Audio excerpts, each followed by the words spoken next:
ஆண்டவர் இயேசு கிறிஸ்துவுக்குள் எனக்கு அருமையானவர்களே, நம் ஆண்டவர் இயேசு கிறிஸ்து நாமத்தினால் உங்கள் அனைவரையும் வாழ்த்தி வரவேற்கிறேன். பிரியமானவர்களே, பொது காலம் 16வது ஞாயிற்றுக்கிழமை நாம் இன்று குழுமி இருக்கிறோம். இன்றைய வாசக சிந்தனைக்காக நம்ம கொடுக்கப்பட்டிருப்பது முதல் வாசகமாக தொடக்க நூலிலிருந்தும், இரண்டாவது வாசகமாக கொலோசியர் புனித பவுல் கொலோசியர் எழுதிய திருமுகத்திலிருந்தும், நற்செய்தி வாசகமாக லூக்கா நற்செய்தியிலிருந்து நமக்கு செய்தி கொடுக்கப்பட்டிருக்கிறது.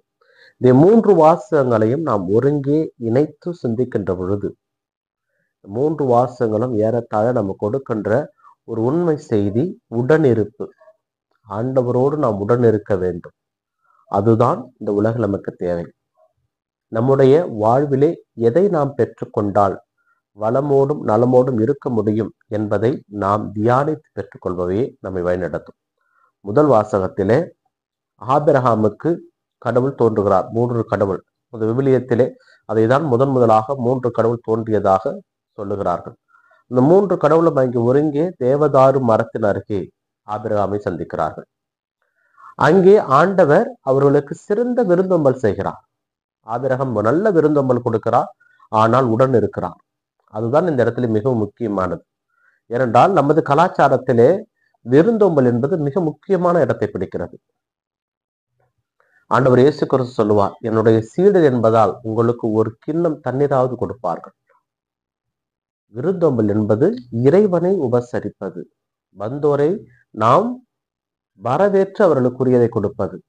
லோத்து தன்னை நாடி வந்த அந்த இறை தூதர்களுடைய விருந்தோம்பலை கவனிப்பதற்காக அந்த சோதம் குமாரால் இருந்த மக்களுடைய அந்த ஆடவர்களுடைய காம எச்சியை தீர்ப்பதற்கு தனது பிள்ளைகளை, தனது மகள்களை கொடுக்கின்ற அளவிற்கு முன்வந்தார்.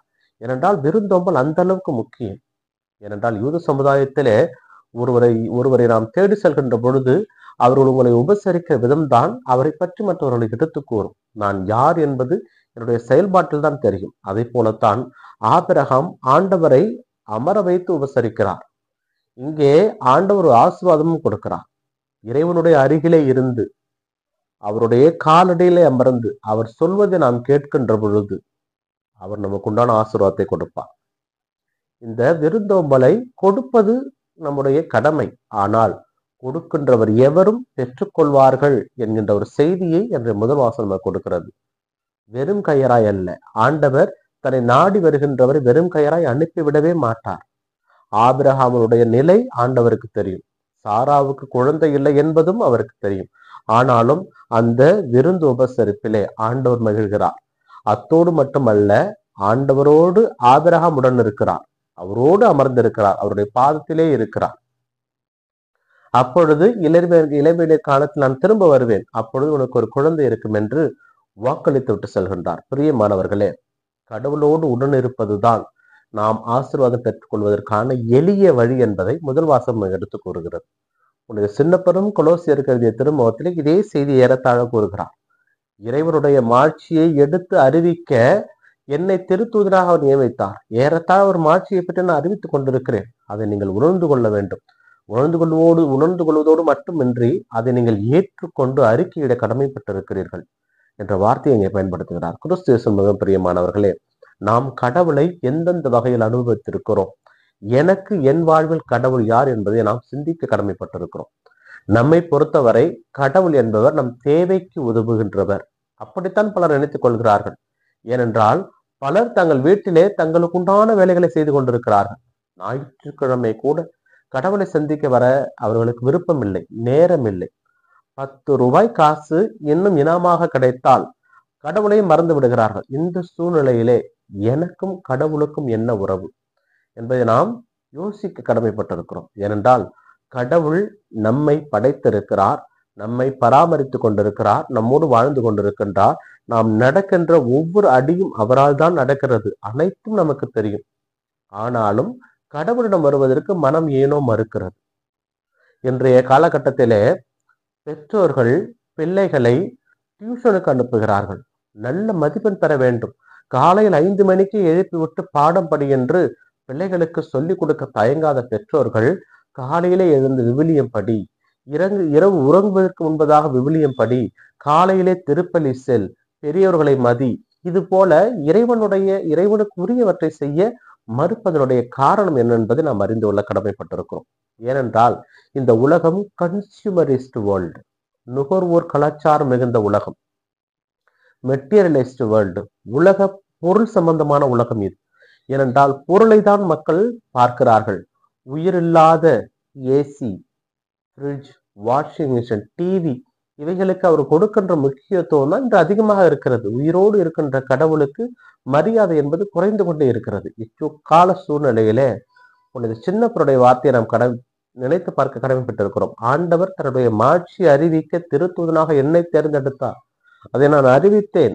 அதை நீங்கள் பெற்றுக்கொள்வதோடு மட்டுமல்ல, அதை மற்றவர்களுக்கு அறிவிக்கின்ற அளவுக்கு உங்களை நீங்கள் மாற்றிக்கொள்ள வேண்டும் என்று அந்த செய்தியை நாம் மீண்டும் மீண்டுமாக நினைத்து பார்க்க கடமைப்பட்டிருக்கிறோம். இன்றைய காலகட்டத்திலே நம்முடைய வாழ்வு எதை நோக்கி சென்று கொண்டிருக்கிறது? நான் அனுதினமும் விவிலியத்தை படிக்கிறேன், படித்து என்ன லாபம்? அந்த விவிலியத்தின் பிரகாரம் வாழ்க்கை நடக்கிறதா?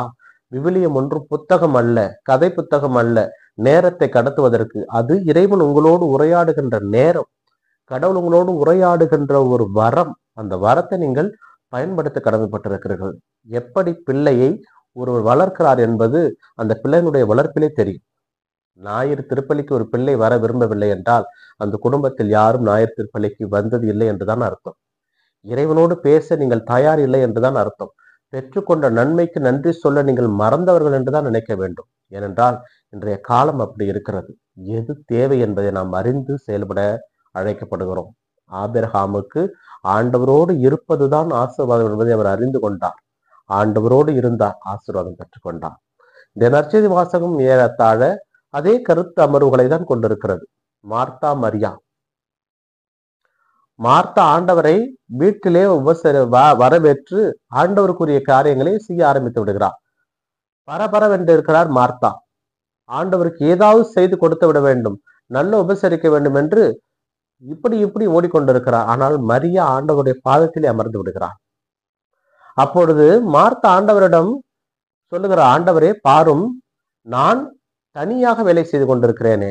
மார்த்தா என்னை தனியாக விட்டு விட்டால் நீங்கள் சொல்லுங்க, என்கிட்ட வர சொல்லுங்க என்று சொல்லும் பொழுது ஆண்டவர் மார்த்தாவிடம் சொல்லுகிறார், மார்த்தா, நீ உலக பாங்கான காரியங்களை எண்ணி கலங்கி கொண்டிருக்கிறாய். தேவையானது ஒன்றே. மரியா நல்ல பங்கு தெரிந்து கொண்டார்.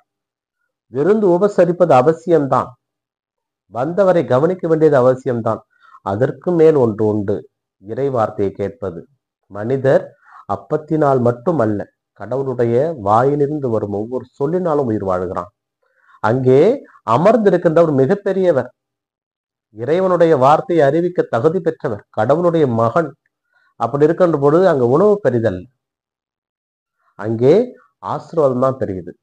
உணவளிப்பது பெரியதா, இறை வார்த்தையை பகிர்ந்தளிப்பது பெரியதா என்று திருதருக்குள்ளே எண்ணங்கள் வருகின்ற பொழுது இறை வார்த்தையை அறிவிப்பதுதான் முக்கியமான கடமை என்று உணவை பரிமாறுவதற்கு தனியாக ஒரு திருத்தூதர்கள் நியமித்து சென்றார்கள் திருத்தூதர்கள்.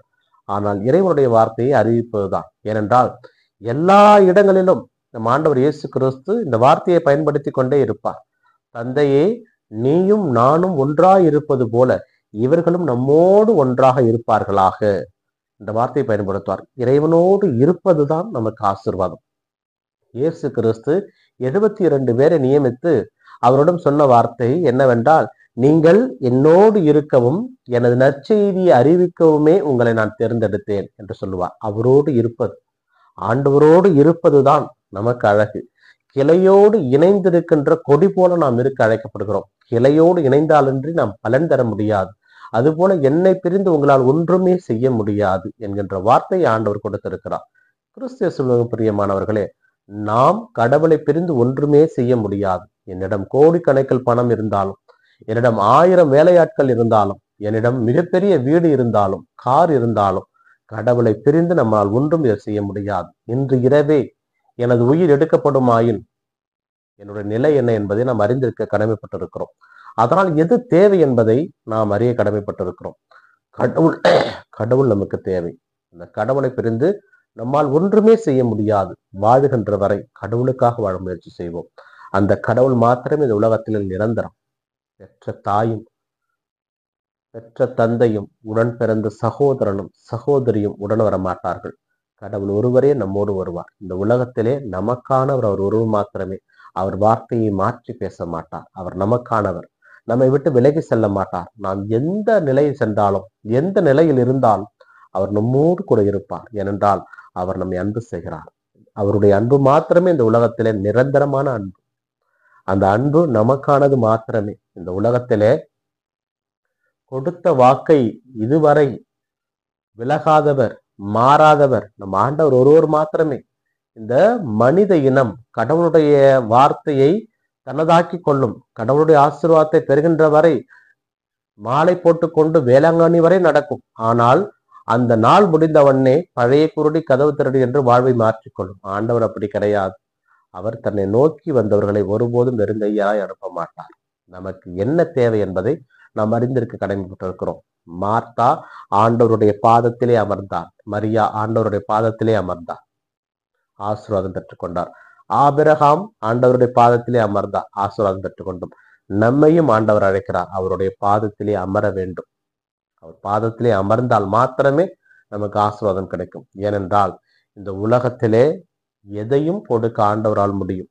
அதை நீங்கள் பெற்றுக்கொள்ள வேண்டுமானால் அவருடைய பாதத்திலே நாம் அமர கடமைப்பட்டு இருக்கிறோம். ஞாயிறு திருப்பலியில் கட்டாயமாக ஆண்டவரோடு நாம் இணைய வேண்டும், அவரோடு பேச வேண்டும். அப்படி நாம் பேசுகின்ற பொழுது இறைவனுடைய அருளும் ஆசீரும் நம்மிலே பொங்கி வழியும். ஏனென்றால் மரியாவை பற்றி விவிலியத்திலே 3 இடத்திலே சொல்லப்பட்டிருக்கும். 3 இடத்திலுமே மரியா ஆண்டவரோடு உடன் இருப்பார். முதலிலே இன்றைய வாசகத்திலே மரியா ஆண்டவரோடு உடன் இருப்பார். சக்கேயு இறந்து விட்டார் என்று கேள்விப்பட்ட உடனே இயேசு வருகின்ற பொழுது மரியா ஓடோடி சென்று ஆண்டவருடைய பாதத்தை இருக்க பிடித்துக் கொண்டு, ஆண்டவரே, நீ இங்கே இருந்திருந்தா எனது சகோதரன் இறந்திருக்க மாட்டானே என்று ஆண்டவருடைய பாதத்தை இருக்க பிடித்துக் கொண்டு அழுவாள். 3ஆவதாக ஆண்டவரை சந்தித்து அவருடைய பாதத்திலே இலாமச்சி என்கின்ற ஒரு விலையுயர்ந்த நறுமண தைலத்தை தடவி தனது கூந்தலால் துடைத்து தனது கண்ணீரால் துடைப்பார். இப்படி ஆண்டவரோடு இருந்த எல்லா நேரமும் அவருடைய பாதங்களை இறுக்கி பிடித்துக் கொண்டு ஆண்டவரோடவே இருந்தார் மரியா. நாமும் நம் ஆண்டவரோடு இருக்க அழைக்கப்படுகிறோம். துன்பமோ துயரமோ வேதனையோ எல்லாவற்றையும் கடந்து ஆண்டவரை இருக்க பிடித்துக் கொண்டோம் என்றால் அவர் நமக்கு உண்டான ஆசீர்வாதத்தை கொடுக்க காத்து கொண்டிருக்கிறார். எது முக்கியம், எது தேவை, எது அவசியம் என்பதை நாம் அறிந்து கொள்வோம். இந்த உலகத்திலே கடவுள் மாத்திரமே நிரந்தரம். இந்த உலகத்திலே கடவுள் மாத்திரமே உண்மை. இந்த உலகத்திலே கடவுள் மாத்திரம் நமக்கு தேவை. தேவையானது ஒன்றே. அதை நாம் நாட தேடி கற்றுக்கொள்வோம். இந்த நாள் உங்களுக்கு இனிய நாளாகவே அமையட்டும். இறைவனை சென்று வாழ்த்து பெறுவாராக. ஆமேன்.